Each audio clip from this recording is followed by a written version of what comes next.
আমি বাবাটা এরকম শুরু করছি, বিশ্বাস কর তোমার মা দিয়া শেষ করবে। বলি তোমার বাবা হাই আমার করবে চাকরি,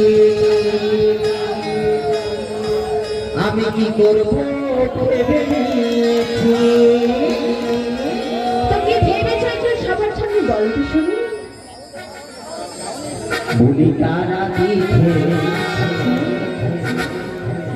না হয় কামাখাতে, আর নহিলে এই নরেশ্বর মন্দিরে ওগো তোমায় নিয়ে পালিয়ে যাব। সত্যি আর কি করবে? আজ ভালোবেসেছি যখন কি করবে?